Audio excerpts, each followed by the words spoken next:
Ça m'arrive souvent d'avoir justement, c'est pour ça, je vous parle du foot, c'est un peu pour plaisanter, mais en même temps c'est important parce que c'est vrai qu'on a l'impression que c'est deux univers qui ne se côtoient pas.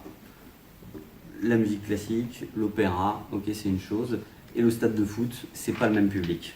D'accord? Et moi c'est vrai que j'ai un pied dans chaque, parce que j'aime bien le foot, c'est pour ça que je vous le dis, et en même temps je vis dans la musique classique. J'ai souvent des amis de mon équipe de foot qui me disent « C'est quoi ton métier toi ?» Ah, tu fais du piano. Ok. Et puis, bon, ils savent pas ce que c'est. Alors, des fois, ils me posent un peu des questions. Et puis, je me rends compte qu'avec le temps, comme on sympathise, ça les intrigue. Et du coup, ils viennent me voir jouer en concert. Et ils viennent me voir, ils me demandent des conseils pour venir à l'opéra, etc. Et en fait, en général, ça arrive quand justement, ils ont 40 ans, mon âge, c'est à ce moment-là qu'ils disent bon c'est vrai que j'y suis jamais allé, mais finalement je connais Guillaume, il est sympa, lui c'est son métier, peut-être que c'est bien, tu vois. Et ils viennent et ils sont enchantés.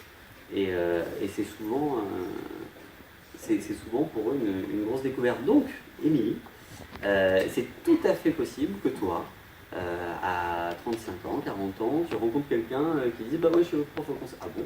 Prof au conservatoire, ok, je vais voir un concert. Et puis que tu trouves ça génial, et puis que tu te dises ah tiens je vais aller écouter des concerts ou je vais m'inscrire dans un chœur pour chanter.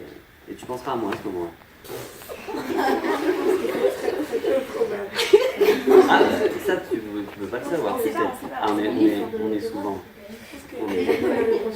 Non mais je suis très sérieux, Émilie. Je suis très sérieux. Les gens avec qui je fais des concerts aujourd'hui, il y en a notamment les choristes. Tu sais, je te disais, je travaille beaucoup avec des choristes, donc un chœur de 100 personnes.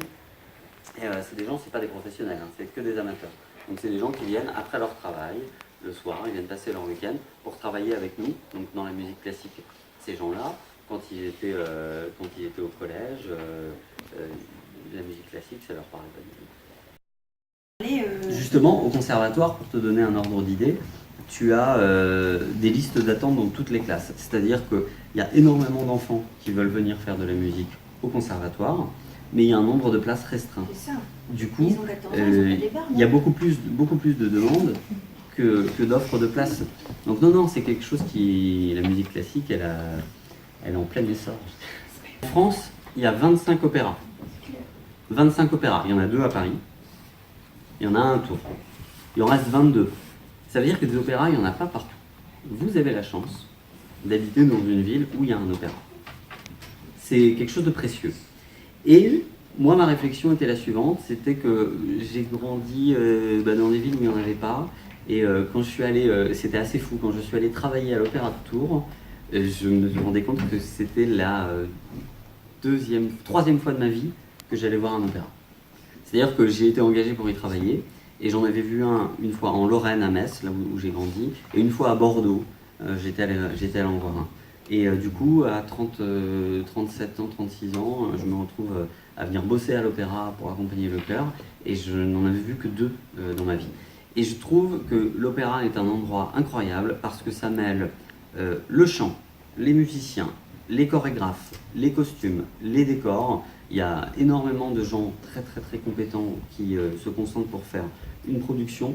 Et quand on y va, on ne peut que être intéressé par l'histoire parce qu'il y a des surtitrages, les décors, par ce qu'on entend, par ce qu'on voit. Ne parlons même pas du bâtiment lui-même qui est magnifique, avec l'intérieur de l'opéra, c'est très très beau. Moi je trouve que si on rentre dans un bâtiment comme ça, même si on préfère le rap ou qu'on préfère le foot ou l'opéra, ça nous passe là, on est obligé de trouver de l'intérêt quelque part, parce que c'est très très très riche. Donc j'ai déjà été voir des concerts qui ne me plaisaient pas, des opéras, pour l'instant je suis un petit peu comme un enfant quand je rentre dans un opéra, et je suis pris vraiment par le charme de tout ce qu'il y a.